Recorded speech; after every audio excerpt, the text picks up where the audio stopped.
thank you everybody for being here tonight. This is really exciting for me because it's the first Fireside Chat event we've had in 2 years. Unfortunately, right, because of the circumstances, we had to shut down that series, and we didn't want to continue it virtually because the intimacy of the event really gets lost if we're not in the same room together. So welcome everybody, all of the School of Management students, all of the members of the clubs and associations that we have. Can I just see by a show of hands who is not a School of Management student or faculty? One, okay. Who is not a member of a club or an association at the School of Management? So you definitely have to sign up, promise? Okay, otherwise we don't let you in the door next time. So today, so the whole series, the Fireside Chats, is actually designed for members of clubs and associations. We want to reward you for your engagement, for making the School of Management a community of students and faculty and staff and our advisory council members by bringing you some of our advisory council members that you would otherwise probably never have the opportunity to speak with. And it's my great pleasure today to introduce to you our guest, Mr. Kevin Elms, who is the CFO of Dole Packaged Foods. Kevin has been a member of my Dean's Executive Council for probably 3 years now, I want to say. 4, maybe. 4, yeah. even 4 years. Has made many contributions to the school, ranging from hiring people to doing projects with us, with our Center for Economic Research and Forecasting, and he's also financially supported the university, for which we're all grateful. So I think we should give him a big hand and a big welcome. Thank you, Gerhard. Can you guys hear me okay? Are you able to hear that? Okay. So it's a pleasure to be here. This is actually my 3rd time at CLU in the last week. So we got together, the Dean's Council. We had dinner last Thursday, which is a lovely event. And I got to meet your new president at that. It was a great opportunity to be able to visit with her. And then I attended one of the things I love about CLU is your Christmas concert. And so I got to do that on Saturday evening, and just an incredible group of talent. I thought it was between the orchestra and the different musicians, it was just a great experience, and just the energy and positivity that I get from the students here at Cal Lutheran. So I have one of my people that works in my group, Patricia Reynolds, is here, and she's getting her graduate degree here. And I have my director of planning and forecasting. His son is, I think, a senior this year in mathematics. So it's CLU is a great asset to Ventura County and this area, and so as one of the employers here, we really appreciate the opportunity to have our associates be able to attend here, their children, and it's just it's a great place to be. So you made a good choice. Well, thank you, Kevin, for your nice words. I just want to make sure also that everybody knows who I am, because many of you have not been on campus for 1.5 years, right? So my name is Dean Apfelthaler, and I'm your dean. That means that, well, I always introduce myself as running the complaints department.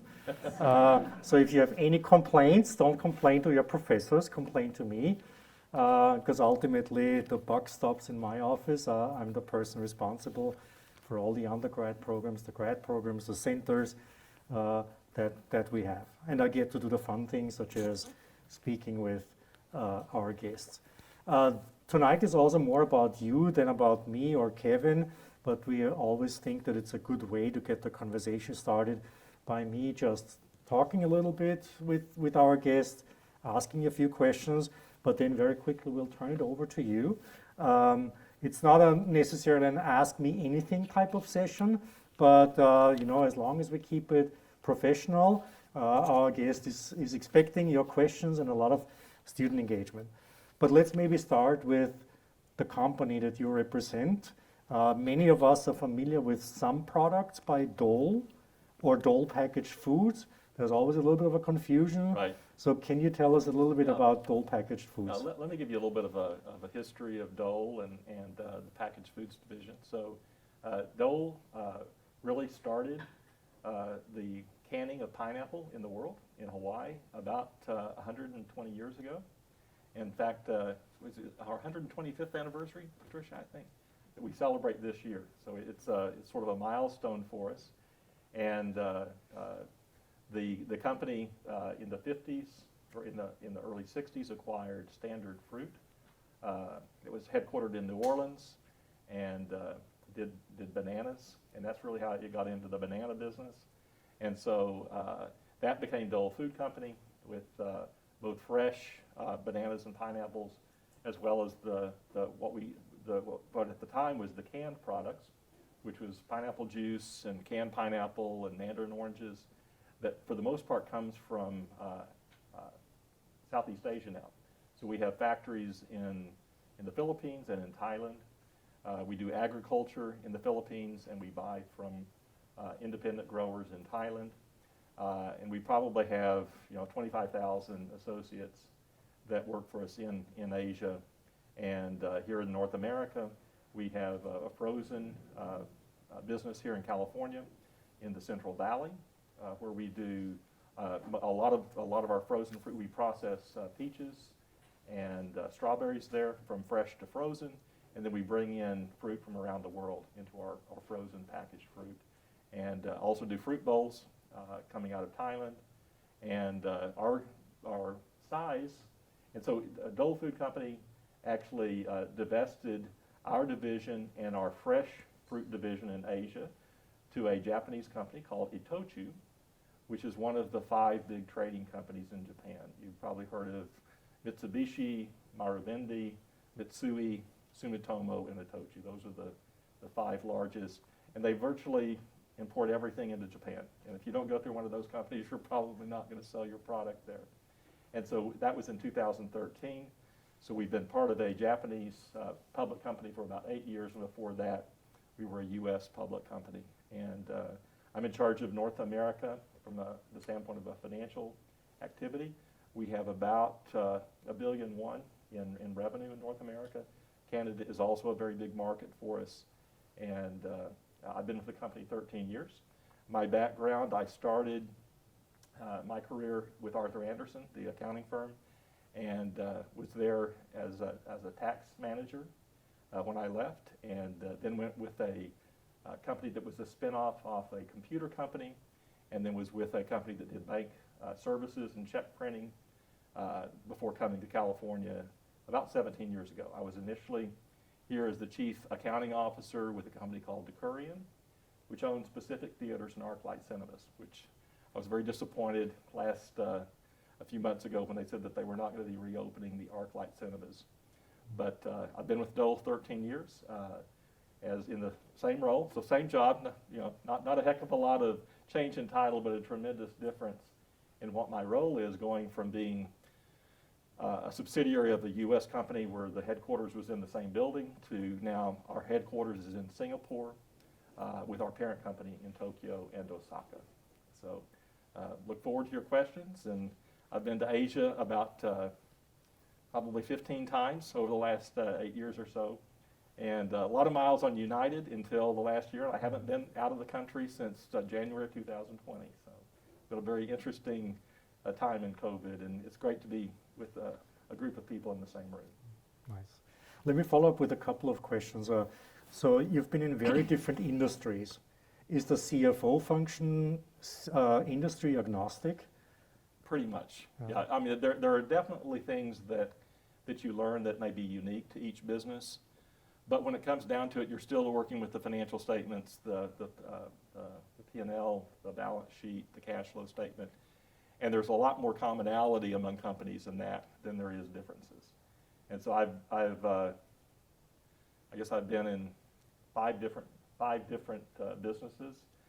When I was with Decurion, we were in both commercial real estate, because they initially were the original drive-in movie theater operator in Southern California, so they had a lot of land. And in the 90s, they turned that land into shopping centers. So in addition to the movies, it was real estate, movie theaters, check printing and manufacturing. We did call center services. And then with Dole, both manufacturing as well as a branded marketing company, and sales and distribution logistics. You've heard all about the supply chain, so we definitely have been experiencing disruption in both the ocean freight as well as the domestic transportation. So lots of differences, but it's all coming down to how do you budget it, how do you forecast it, how do you account for it, and sort of the accounting control. So that's the thing that I really like about finance and accounting, is that you can sort of go anywhere and do anything. And that's I think something that I've certainly appreciated. I didn't even know what an accountant was whenever I was growing up. I didn't really have that exposure, but it's something that I've enjoyed and have really felt like I've made a good choice in my career. Mm-hmm. So if the CFO function is really industry agnostic, is the same true on a global scale, working for companies from different countries and cultural environments? I think that the international is probably, there are some challenges. I think that it's a very different business working in a strictly a domestic situation versus an international company. You need to be aware of what the rules are in the country that you're headquartered in, mm-hmm.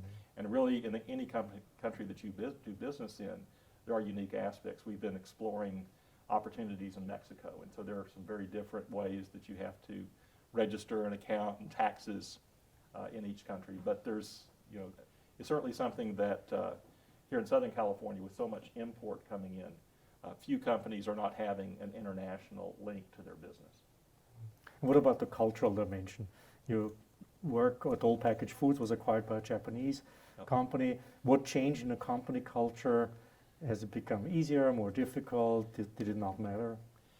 It's different, and so it definitely has changed in how we work.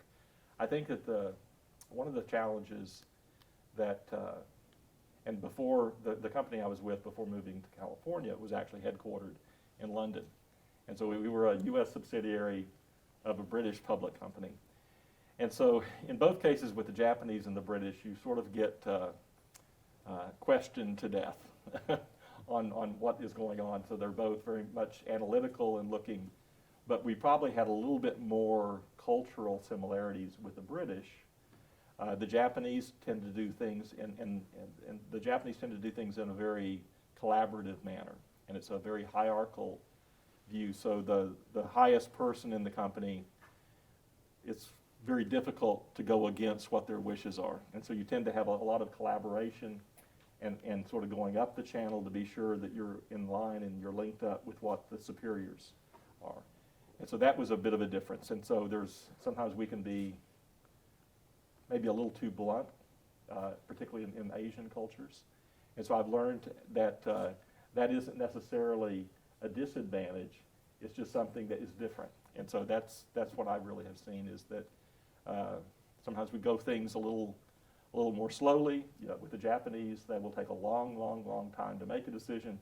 Then once the decision is made, they expect it to be executed very quickly.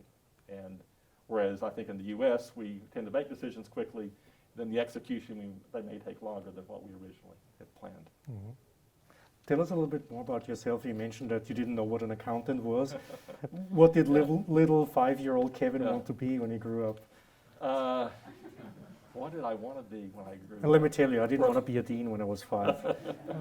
Whenever I initially was thinking in high school, what I wanted to do was be a pharmacist. And so that was sort of where I was initially going. I'd applied to schools that were in pharmacy. I grew up in West Texas and South Louisiana, so I have a twang and a drawl. But I was always in small cities, and so I never had been in a city over 20,000 people until I was over 18. And so whenever you're in a rural area, and my dad worked in a company that was sort of related to the oil industry, and so we moved around 2 or 3 times when I was growing up, and just wasn't really associated with the professional culture very much. And so as I started college and initially decided that I would study law, and so I thought, I'll get my undergrad in accounting and then go to law school. And after a year and a half in law school, I thought, this isn't right for me. So I sent out resumes in my mid-law year, and had offers from a couple of the international accounting firms. So I started my career in accounting after a year and a half of law school, and have never looked back. It was the right decision for me. Guess it worked out, right? It's okay. So you mentioned that you're also dealing with the typical supply chain issues that we've been hearing a lot about recently. How did the pandemic in general affect Dole Packaged Foods? You know, it was very interesting as it started. Most Japanese companies have a fiscal year that is running from April 1st to March 31st. So our fiscal year was ending in late March of 2020. And so our last week in the office, we were closing our fiscal year books. And so that was on about the 26th of March of 2020 was the last time I was in the office until just a few months ago. And so it was, as it started, you know, it's like, all right, this is going to be a couple of months. But what was happening is our products were literally flying off the shelf because our products were reviewed as healthy. Our fruit bowls are very easy to do. You can have those available. It doesn't take any preparation. And so what we had is we had a surge in sales right as we were closing out our fiscal year. And then as the new year started, we were actually short on supply. So then we started having to realign what our demand was because the demand wasn't following any of the trends that we'd seen before. So food service was literally just falling off a cliff because all the restaurants were shutting. So we had excess supply of food service products that you'd sell to restaurants, and we couldn't keep the retail products that would be in retail stores stocked. Our food service group did a good job of realigning what their focus was. We extended credit for some of our food service customers so that they could sort of work through their supply issues. It was done on a temporary basis, and we had virtually no credit defaults during the period. But we had our best year of sales ever in 2020, and that we thought that was a once and done, but our sales have continued to grow even in 2021, as I think we gain new customers. There's something where you actually look at what your penetration is in the market of the products and who is actually buying your products. And a lot of people your age don't necessarily go down the center aisle in the store until COVID hit. And now instead of just going to the fresh fruit, you got packaged products where you could keep them at home, have them available. Your family could be able to have that and have snacks that were healthy, you know, during this time. So particularly our fruit bowls have had a much bigger surge in sales, and then we just try to keep the shelf stocked. And then this year is really when we've started to see the cost increases. There's been a sort of a shortage of fruit around the world, and so being able to keep things in supply has been challenging. It's been more expensive. The ocean freight, again, most of our products are coming from Asia. And in Asia, because we're in smaller locations in the Philippines and in Thailand, virtually our products will go onto a ship, go from that, and then they'll be concentrated in China.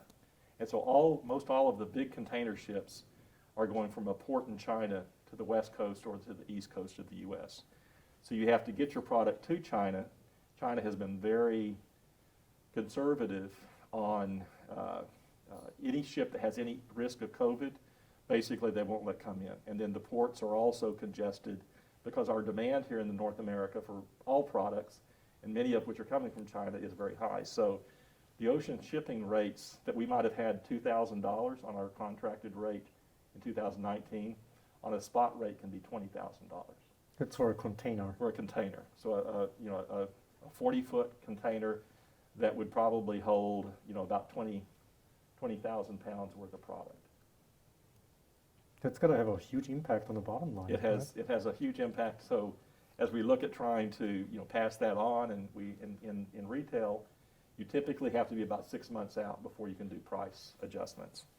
And so we were cutting back on a lot of our promotional activity last year. This year, we've had to start increasing our prices to be able to cover that cost. And did that also trigger some plans to nearshore or onshore some of the the sources? I would say that we've changed we've changed where we source certain things when it's possible. And so, tariffs also can be somewhat disruptive. So as the tariffs on Chinese products went up, we started looking at other markets in Greece and South Africa. We source things that we can from South America. But there's only so many places that these products are grown and you can source them. And then getting a new supply source is not the easiest thing to do. So we're working through all of those different aspects. I have to say, putting pineapples into a fruit cup sounds relatively simple, but it turns out to be very complicated. It can be, particularly if you're mixing those with other fruits. So we have, and that's as we're trying to look at, what is our global footprint and how do we look at the carbon footprint. So we have products that we're, bringing from Greece and Europe to Thailand, packaging them in fruit bowls and bringing them to North America. And so it's sometimes that transportation aspect really is something that we're trying to, how do we minimize that? And so could we actually package some of those bowls in Greece and then ship them directly to North America as opposed to going back to our captive factory in Thailand? I think it's best now that we turn it over to you and see if you have any questions about the company or Kevin and his career, your career. Yes, John. So basically when you said during the pandemic, and you had a lot of supplies coming here, and then you, for the restaurants, you had food that was kind of going bad in a sense. Was there any opportunity to maybe team up with a charity or whatever to give to them, to almost like have it as a tax write-off, as a charitable donation? Well, we have a significant amount of food that we donate to charity. The Ventura County Food Bank and Food Share is one of our designated top charities, but we're really doing that across the country, not just here in Ventura County. And so what we were able to do, John, is a lot of that food service product we were able to divert into a lot of the programs that the government had where they were giving away food in the schools. And so that actually was something, our product was one of the easiest for them to be able to distribute. And so instead of shifting and buying a fruit bowl that you might have had at Starbucks, now that fruit bowl is given in a free food program. So it's a combination of donation as well as working with the governmental and charitable agencies to be able to keep them supplied. And so that's certainly been a big aspect of sort of understanding how do you meet the people's needs, because everyone, just as we were experiencing the changes of business, families were experiencing out of work and having your kids at home all day. And so how do you sort of adjust to what that changing tempo is? Can you just clarify for us, Kevin, when you speak of food service products, does that mean packaged fruit mainly, just in larger quantities? Yeah, so we didn't have a lot of fruit that went to waste. We simply had to repurpose it in maybe different kind of pack, because it's typically in food service, the packaging isn't suitable for sale in a retail environment. It may be in more bulk. And so the food service products could be more easily redistributed in something like a government program that you'd have with schools and the free lunches. So the food service would be the restaurant predominantly, but we also had cruise lines, you have hotels, and that just basically shut down in March, and it was just literally the sales just went completely off. Now our food service is roaring back, and we also had a lot of industrial sales and things like that. So in some cases, as you had a drop in one market, you had an increase in another, and over time we could realign what our manufacturing was to be able to get it. But what we found is that our volatility is so significant that you can't necessarily predict it easily. So our operations and supply chain people says, well, but the sales forecast isn't accurate. And the sales people says, if I had the product, I could sell it. And so we're working through some of those challenges now. Elsa. So you're in like two super demanding sectors of business, holding a C-suite position and also finance and accounting. Quite frankly, how do you make time for yourself and doing the things you love? Well, that's an interesting thing. I think that I try to be disciplined on not working weekends. Sometimes it can be challenging, and certainly during COVID, one of the things that working from home, you think, oh, great, it's no commute. But in an international company, what we found is that we would be on early phone calls with Europe at 6 in the morning, and then on late calls with Asia till 7 and 8 at night. So we've tried to sort of realign what the expectations are, so that we try to end most of our calls by 6 in the evening. It's a lot easier in standard time in Asia, because 5 p.m. here is 8 a.m. Is 8 a.m. during standard time, and 9 a.m. during daylight savings time. But it's I think that you have to. I look at really trusting my people, so I don't necessarily have to be in every meeting. Patricia knows that she's done some round the clocks in some cases, trying to go through the close process as we're working with counterparts in Asia with the shared service center that we have there. So in many cases, we're seeing they're working through the night trying to meet a deadline, because our process as we close our books is our goal is to be closed by the third business day after our period end.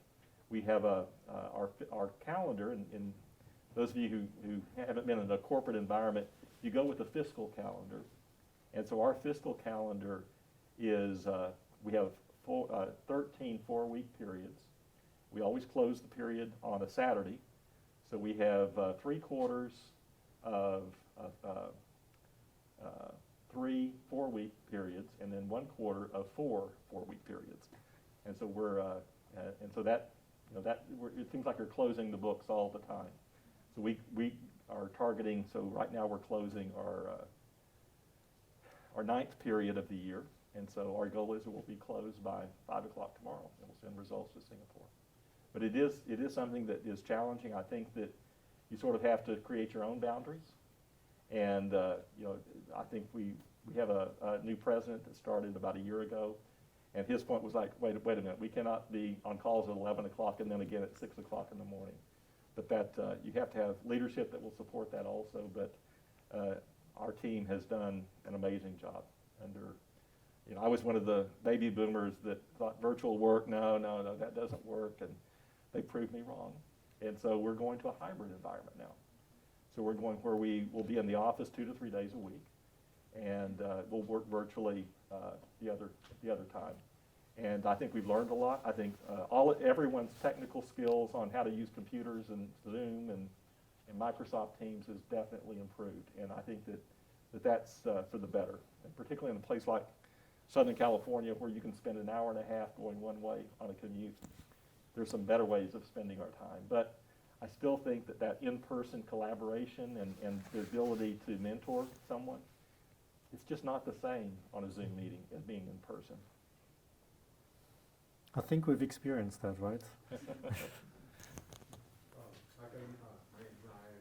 By the way, thank you for coming out here today. It's nice to have you. I just had a question, though. I know you mentioned that your sales actually were at, I think, record sales in 2020, and you were kind of able to combat some of your potential losses by raising prices and stuff like that. And I was curious how turning your ability to turn profit changed, if that also increased, or if that kind of stays stagnant or decreased. I'm not sure if I understand. Turn profit. Like overall revenue, not just like sales, but kind of net income, stuff like that. Yeah, and so that is we did not have a record profit year, but we had a good profit year. We exceeded our budget pretty significantly, which the challenge in the food industry is that there's a lot of things that you have to have go right, and agriculture has to be favorable, and being able to predict what that's going to be whenever you set your pricing is certainly important. I'd say that we've had a good year this year from a profitability standpoint, with headwinds that are sort of blowing in on us, that we are concerned about the profit in the latter part of the year and going into next year, because we're continuing to see this cost inflation. So that's something that you never totally dominate it. Our president actually comes from Venezuela, which is a highly inflationary economy. And so he's actually got different skills for how do you do this well. And so I think we're going to be learning from him on how to do that better. And it's always, in the U.S., the challenge is that you've got, your very large retailers like Walmart that tend to set a lot of the expectations in terms of what price they'll pay. And they're a very significant part of our business, as they are with virtually every consumer goods company. It's just they have a huge market share. And then you have others that are behind them, and everyone says, well, I want as good a price as you're getting Walmart. So. Thank you. Yes, back there. As you transition to a hybrid environment, what are some ways you've had to change your HR practices, or in general, how you interact with your own workers and motivate them? What's something you can't do effectively, or something you've needed to lean more on? A good question. I think one of the things that we have looked at is where people can live. And that has been a challenge that, we never really thought before. You live where our locations are. Our sales organization is diversified, so they're spread out across the country. But as we've had more of a virtual setting, all exclusively virtual, for more than a year, we had people want to move to different states. And so in order to do, if you're paying an employee in a state, you have to register with that state for payroll taxes. It probably gives you something called Nexus for income taxes. And so you have to look at what all those issues are. And so there have been certain places we said, we're not going to do business in that state. And so we've had to say, no, we're not going to go, you can't go there. But then I'd say that there's also, how do you know, that people are being able to do the work remotely? Do they have the right technology? And so our information technology group really did a great job in a very short period of time of getting monitors. And so we actually had monitors and keyboards that, for the most part, all of our equipment is would be a laptop type equipment. And so we have given people monitors to have in their home with keyboards so that they can make their home work environment as conducive to collaboration and work as possible, and not have to necessarily move the equipment from the office to their home, because as you go to a hybrid, then they're working from home some, and they're working from office. So we've done a little bit of duplication on equipment. From the standpoint of the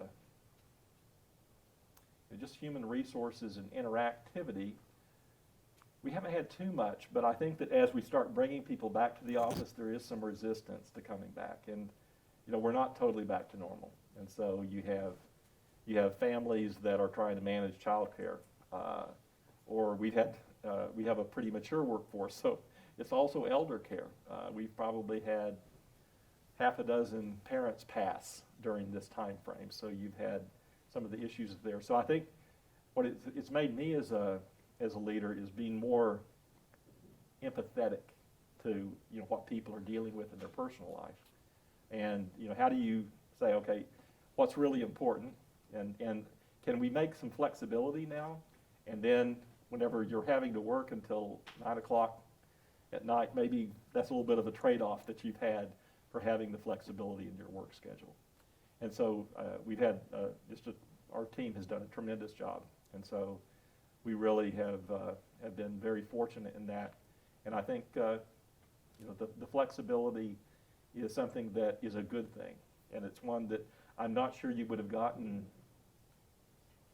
executives of my age on board if you hadn't had something as significant as COVID, because I would have said it just can't work, and it can't work. So do you feel that by and large people are more productive, less productive, equally productive than before? I would say that my view is they've been more productive, but maybe we've lost a little bit on just the enjoyment of work and the enjoyment of the collaboration with your work associates. So we're actually going to have a covered dish lunch on Thursday for the first time in over 2 years. And I think that kind of bonding that you sort of build yourself in your community is helpful. But in terms of the work productivity, I would say it went up because they were working more hours. They weren't on the road for 2 hours a day. But if you take the joy out of work, is the productivity increase going to continue into the future? I don't know, and that's why we weren't comfortable staying with a 100% virtual. Some companies have gone that way, but we're very much about how do we organize according to our purpose, and we're really wanting to be a purpose-led company, and in the way that we develop our products, how do we improve the health of our world, and I think that to do that, you have to have some in-person activity. And so we're doing that now. But for instance, this week during the accounting close, most everybody's working virtual because they're already working long days. So I don't want to put another hour and a half or 2 hour commute on top of their already busy schedule. You had a question? Hey, Glenn, my name is Christian Gomez, and I just had a question regarding shipping and how that model is going to change for the future. So you spoke earlier about how there seems to be a lot of intermediaries in that process. Has there been any motivations from within to kind of change that model from company to retail to consumer to just direct to consumer? We certainly are going down a path of increasing our e-commerce. But for the most part, our e-commerce is still through most of our core retailers. So Walmart e-commerce is one of the big areas for the growth in that area. We do work directly with Amazon. In going to a direct-to-consumer area, it's a little bit of I wouldn't say that we're eliminating it, but it is a tough thing to put that infrastructure in place. In terms of logistics, we're doing some things that we've never done before. And so I mentioned how the way that ocean transportation typically is all consolidated in China. So what we're now doing is we're actually chartering our own ships. And so they can go directly from our ports where our products are made to ports in the U.S. But in some cases, these are much smaller ships, and they're not always just with containers. They're also with pallets of products. So we're actually bringing them into a port just outside Philadelphia, which is a port we'd never used before. And so it costs about $3 million to charter a vessel. And so that cost is higher than what our normal rates were, but maybe less than that $20,000 a container rate. So you have to look at all the financial dynamics of it. And as we look at it, we are, so we brought in 2 charter vessels, one in October, and then one arrives here in December, and then we have 2 more before the end of our fiscal year. And then next year, we plan 10 charter vessels. But even getting some of those are challenging. So we actually have one that used to be a Dole banana ship that we've been able to recharter for our products. And so right now, we're looking at bringing products into Port Hueneme, Savannah, and this port in Philadelphia. But then you have another problem, because now you have to get the products from this port that you don't typically use to your warehouses where you normally store products, and so you have to have surface transportation, and that's also in very short supply.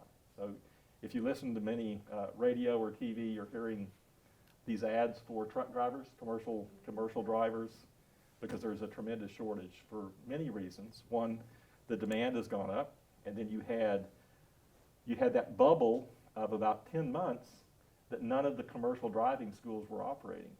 And so you have that group of people who would normally have been trained that didn't get trained for 10 months. And so that's creating another shortage. So this ripple effect, it's like, it's just this big bubble that goes all the way through the supply chain on a global basis. This is not a U.S. issue, even though I think it's a little more accentuated here because our economy is actually one of the strongest in the world, and our demand for goods have gone up as our demand for services has gone down. And so that's really created a huge demand for all products. Don't drop out. Truck driving is not a great career. Yes, Kurt. Hi, yes. I'd like to thank you again for coming. And I was wondering, what are some different skills that you learned in your previous positions that you think benefited you in your current role? I told you, challenging questions. Yeah, that's a good question. So, you know, my career has sort of been coming from, you know, a professional services firm and working with people on their income tax, both personal and corporate. So my first role in a corporate role was as a corporate tax manager. So I went with a company that did business in all 50 states. So we literally filed tax returns in every state and managing a department in a corporate setting. And instead of having multiple clients, you have one client. And I like that, you know, the ability to really focus at making an organization more profitable and being able to see what could I do to make it, you know, to improve their cash flow. And in that case, it was through reducing their income tax burden or finding ways that we could do that more efficiently. When I came to California, it was an interesting process because my company in Texas, we were both a manufacturer and a service provider, but we had gone through a process of quality improvement with the U.S. Department of Commerce called the Malcolm Baldrige Award. And it was a process where I actually had to go into the factories, and so I wasn't just doing a finance role. I was looking at, you know, what are the procedures they're following? Are they working toward continuous improvement? And so that process and that experience working for a company that had been awarded that award is really what brought me to California. And the person who I worked for in Los Angeles had been a Baldrige examiner. And so that gave me that opportunity. And their purpose, this was the person who created ArcLight Cinema. And I don't know how many of you have been to an ArcLight. I helped open the Sherman Oaks ArcLight when we converted that from a Pacific Theater to an ArcLight. But it really was about creating a great experience for the moviegoer, but also for the people that work in that environment. How do you make their work more meaningful? And so that was something that I felt very challenging, and that it seemed very California, very much New Age, and how they were approaching that. But it really gave me the understanding of work is more than work, and work is really how people identify themselves, how they see themselves, and how do you fit into the world. That skill, I think, was more challenging in that environment, but has definitely helped me at Dole. And being able to sort of understand, you know, at DeCurry, and we were very much about being very forthright and you know, just, you know, don't mince words, just tell it like it is. And whenever I was interviewing with the HR group at Dole, they said, well, sometimes we need to be a little bit more indirect. And I thought, oh, what is this? And I asked the question, why is that?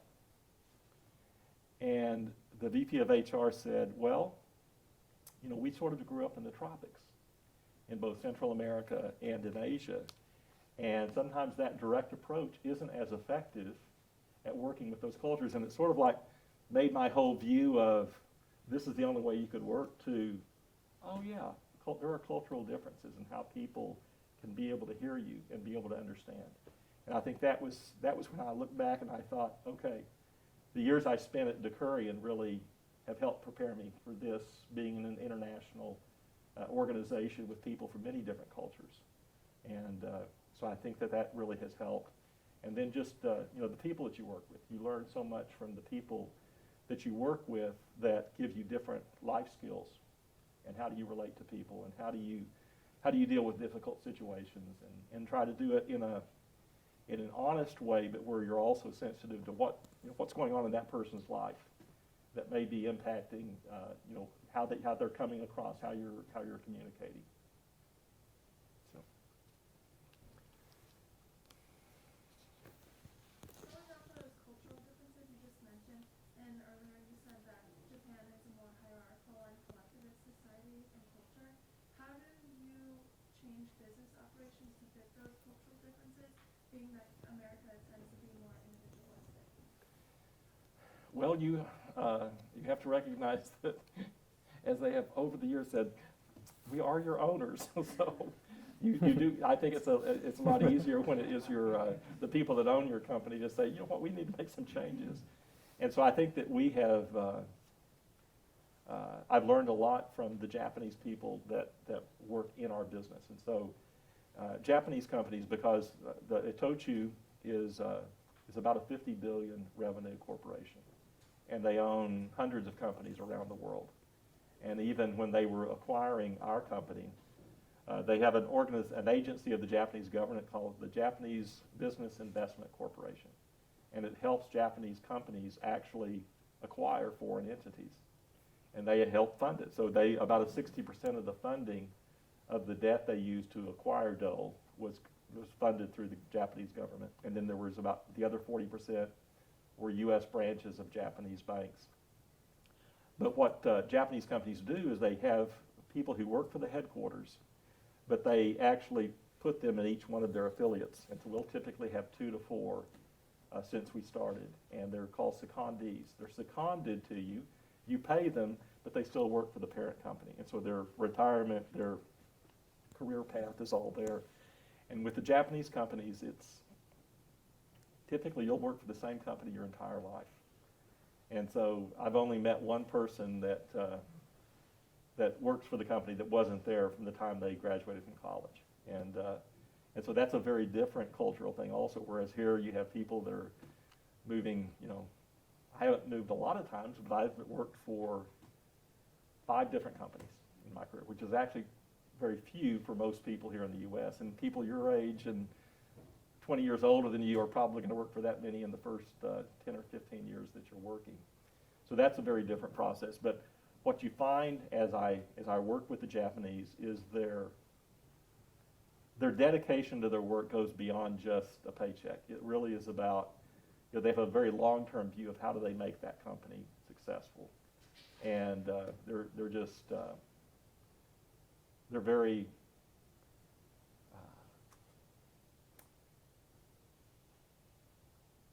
it's not a what can I do to get ahead, it's what can I do to make this situation better, and really diving in and trying to understand the business.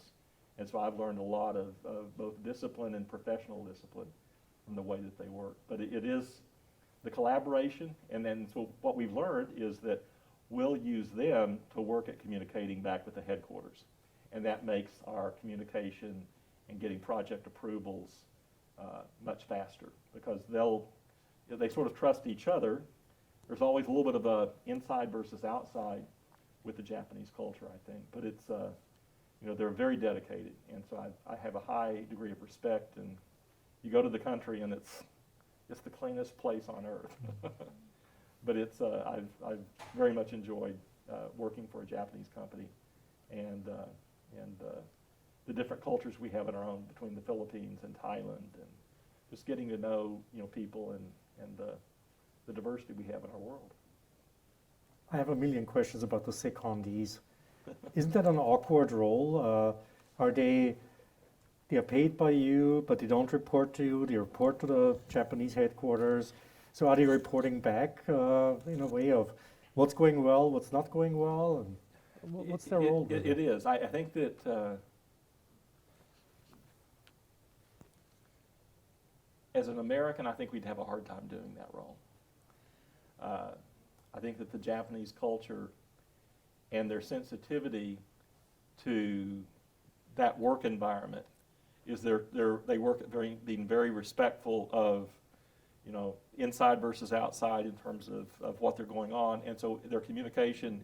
So it's sort of a dual reporting. Mm-hmm. So the secondee that works in my area reports to me, but he also reports to someone in Singapore, and so there's a lot of very forthright discussion back and forth. This is what I'm seeing, sharing it with me, so that we don't get surprised that they've reported back something that we haven't discussed already. And I think that some do that better than others, but I think that it would be because they have that long-term view of their career and their company. It's not they do it with a lot of grace. That I've been impressed with how do they do that, and very respectful. Just the most respect that you could possibly expect from anybody, and how they interact with you, and you're really being understanding that the role can be challenging, but also how do they build trust with the people at the parent company, that they're understanding the business, and they actually, I think, give us greater credibility with how we interact with them. And are they typically line managers, or are they people who are being groomed for that role of the secondee?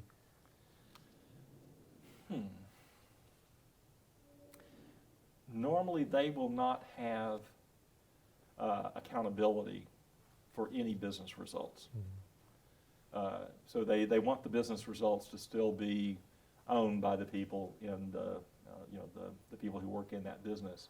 So the typical title will be Chief Strategy Officer, and so they'll be working really on what is your business strategy, because all that's going to have to be approved through the parent company in Tokyo. And then I have a person who's working with me as a director of finance, and he's really digging into understanding the financials and where the profitability is in both our frozen business as well as a lot of our products are coming from Asia. And that he can also communicate with both our headquarters in Singapore as well as the questions that are coming from Tokyo to Singapore to sort of be able to have that conduit of making that explanation more clear. And sometimes they have to do it in Japanese. There's as fluid as you can be in a language, sometimes you can only really communicate well in your native language, and so that's a huge benefit also. And what I found is that so many companies, like our insurance provider, will have a Japanese person that is doing business with the Japanese companies. The banks will have a Japanese person. Deloitte has someone who is working with the Japanese companies because they have such an international presence. And they tend to like to have people who speak Japanese and understand the Japanese culture that are working with the businesses that are servicing them. More questions from you? Yes. One more too. I think this kind of applies to everyone in the school management, regardless of whatever their major or minor is, and that is how were you able to earlier on in your career, either yourself or even just noticing other people who are now below you at Dole, kind of make more of a presence and in other words, kind of hustle your way to the top. If that makes sense. Yeah, that's interesting. There have been people who I have looked at and have sort of wondered, how did they get to where they were? Because certainly there are many different styles that can be successful. I've found that it is being able to be your full real self is one of the things that can make you most effective in any setting.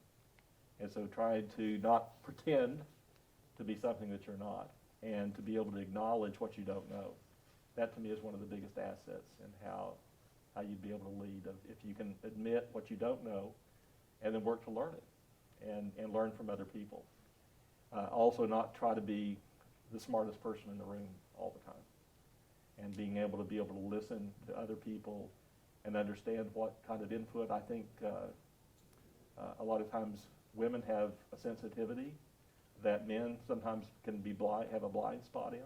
And so how do you involve people of all genders into your management? Who are your wing people? And it's interesting. Most of my wingmen have been women over the years.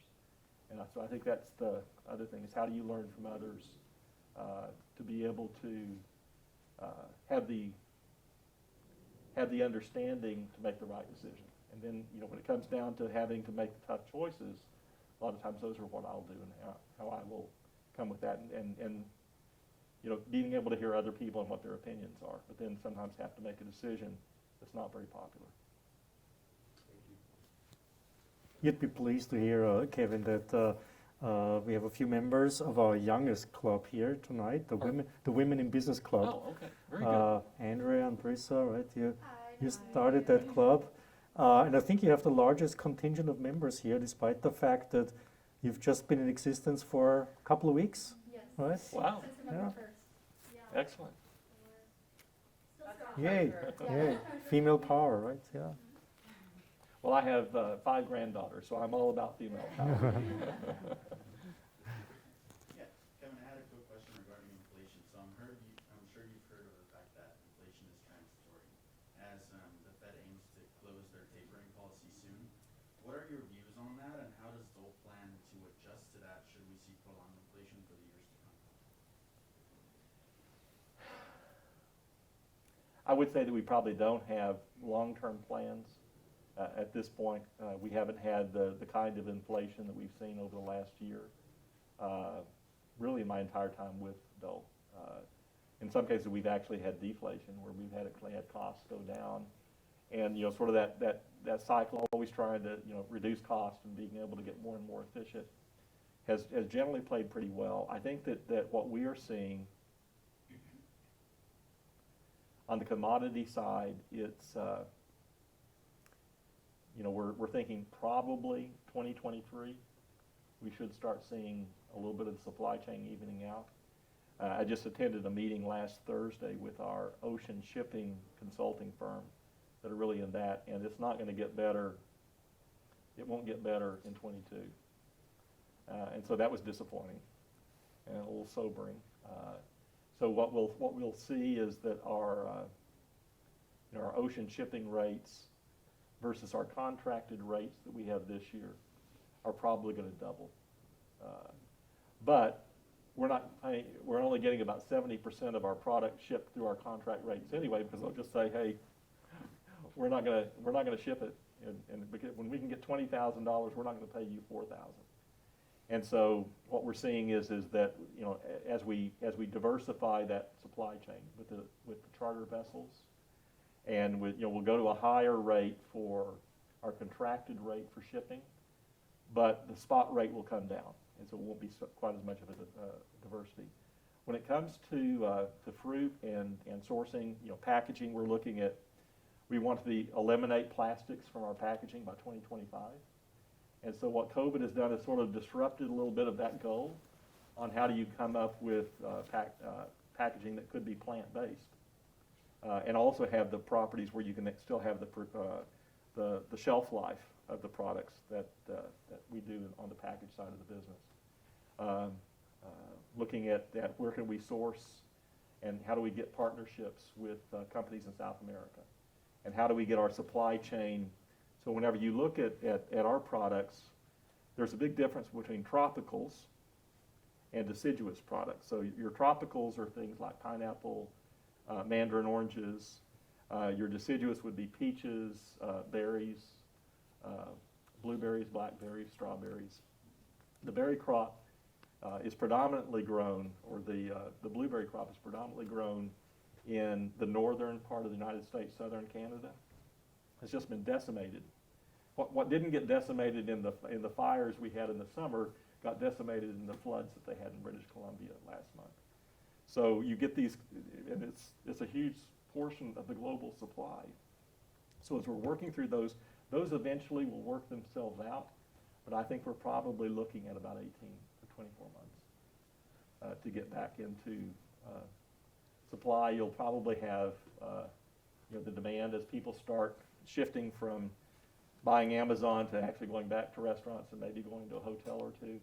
Then I think that you'll start seeing the demand for products start to ease a little bit. So I do think it is transitory, but I think it may be a transitory a little longer than what was initially thought. That's what we're seeing, is that we thought it would get better, mid-22. Now we're saying it's probably going to be early 23. Mark? I have a question. You spoke a lot about organizational culture and the importance of in-person relationships and building on those. Have there been any books or even podcasts that has helped shape you and your leadership style? I haven't had necessarily podcasts. I'm not a big podcast person, but I think that to some extent it's been some in-person virtual events that I've attended over the last year, where we actually had something where it was talking about how are you more effective in working in a virtual environment?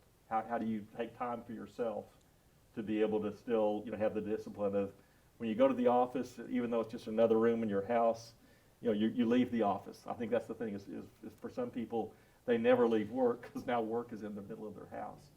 But that was very helpful in sort of understanding how do you be more mindful, how do you have maybe some meditation, moments throughout your day. How do you get up and walk around? Because at the office, you're getting a cup of coffee, you're going down, to talk to an associate down the hall. My office, I'm sitting at a desk and I have meetings that people know So they just, back to back to back to back to back. So you're just trying to run to the restroom and hopefully have your camera turned off. So, but those are some of the things that I've found. Some of the seminars I've attended. I'm working with a group called the Financial Executives International, and so we've had all of our meetings virtual until September of this year, and we've had some excellent speakers that have been able to give us different approaches. And so I think in some ways that has allowed us to have speakers we may not have been able to have in person, but it's nice to be back together. In fact, our group is going to SoFi Stadium tomorrow evening for a tour of the stadium. I'm not going to be able to do it because I'm going to be in a workshop for 3 hours trying to identify savings for next year to get back to our budget target. But do you need someone to go for you? Exactly. Yes. You mentioned a while back that you've had a lot of good, what you call wingmen in the past. Is that the official position title, or? No, it typically is someone that I have had working either as an associate or as a person on my staff that is someone that you can sort of have a little bit of a sounding board. One of the challenges in the CFO role is you're not exactly everybody's best friend in an organization, and to some extent you're sort of viewed as the cop of the company, and we don't want to be too obvious with you. So when I was at Arthur Andersen, my wingman was a woman who was a senior accountant, a little more experienced, and sort of taught me some of the ropes of how do you do tax returns, and how do you have your work. My work papers were messy, and hers were immaculate. When I was with the company in Texas, my treasurer was my wingman, and now I'd say my controller is my wingman, and they've all been women. So. What makes a good wingman to you? What do you look for? I think someone who will be honest with you and not always say the thing that they think that you want to hear. But it's a lot of times someone who has maybe the life experience that lets you see things from a little bit of a different perspective. And again, that's where I find that sometimes guys don't necessarily see things through the same lens. And so particularly when it comes to an interpersonal situation, sometimes I think that different perspective can really help at understanding things in not such a rigid black-white way as I think sometimes we as men, think it's got to be this way, and sort of even like my discussion with the HR VP of, well, we have sort of a different cultural background. Oh, okay, yeah, didn't think about that. That makes sense. You spoke a lot about building personal skills, both for yourself and someone who's trying to progress their career, and how important that is. How has that been impacted for you personally and for all people switching to virtual, as far as building those interpersonal skills? Yeah, the interpersonal skills probably have been more challenging, I think, in a virtual environment, although I've hired 4 people, during COVID. I thought it was very strange initially when I had someone who was one of my leading staff members leave in COVID, and then go out and hire. And I think that in some cases, the virtual hiring has been better than in person, because I've been able to interact and have these visual meetings. And so there were 3 of the people that I'd worked for me for a year that I'd never met in person until a few months ago. And so that's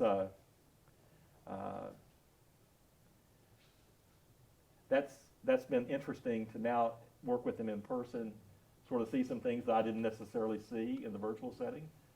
Not necessarily good or bad, just different, and sort of how they interact with people, and how they interact in a setting, in a room, where you're not just your video with someone else's video. And so I think it's allowed me to start building a little bit more of a interpersonal relationship with them. And again, this cover dish lunch that we're going to have is going to be the first time a lot of this group has been together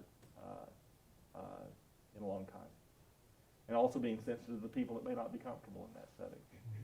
So it's not mandatory, and we have some people who have, immune compromised situations that I'm very sensitive that maybe now's the right time to come back to in person. In the hiring process, what qualities do you look for in a strong candidate?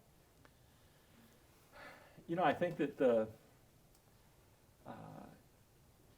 certainly, the experience is important. What have they done? How have they handled difficult situations? So I'm sort of looking at everything hasn't always been great, and so dealing with the difficult situation, maybe dealing with the company that was downsizing. So I've hired a number of people that have come from Nestle when Nestle changed their headquarters, and then I think looking for. Do I feel like they're being honest with me? Because to me, that's one of the things that is just non-negotiable. And if I feel like there's too much spin, it's probably not going to be a good fit. And sometimes that's hard to always do. So I think having multiple people talk to an individual, and then getting together and sort of having a session where you sort of debrief on what your experience was. Did the story change based on the different people they were talking to? That can be helpful. But I think being yourself, being who you are. If you want to get the job, let them know who you really are. And in most cases, that's probably going to come. That's going to take you a long way.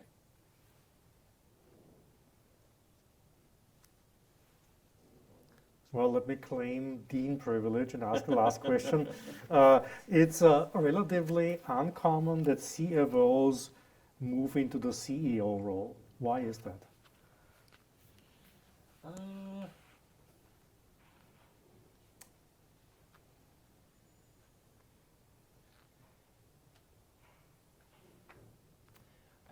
I can't totally, give you a good explanation for that.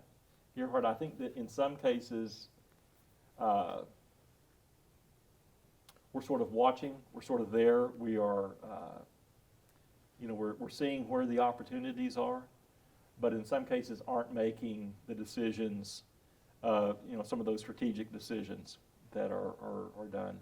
I think that sometimes that operational, and that's in the CEO, that industry experience is probably more important than in the CFO role, and so you really do need to understand the business well.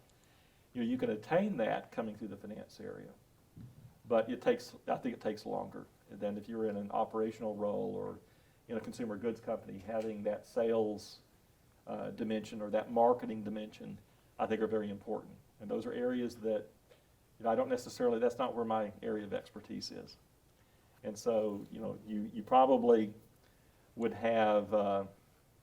In a private equity company, you may very well have the CEO be from the finance end. But that's not always the most fun place to be either. Oh, yeah. Yes, we want to do a group photo. That's a tradition of these fireside chat events. We do a group photo with our guest. And after the group photo, I invite you to hang around. So behind the movable wall should be pizza for you, at least in a couple of minutes or so. Already here? Okay. So there should be food.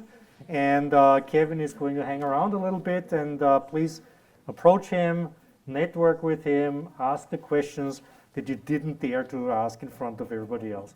Thanks for being here. Make sure you become a club member. Make sure you follow us on social media. Make sure you check our events page. Make sure you read your email and come to more of these events. It's going to pay off, I'm pretty sure. So thanks for being here tonight. Thanks.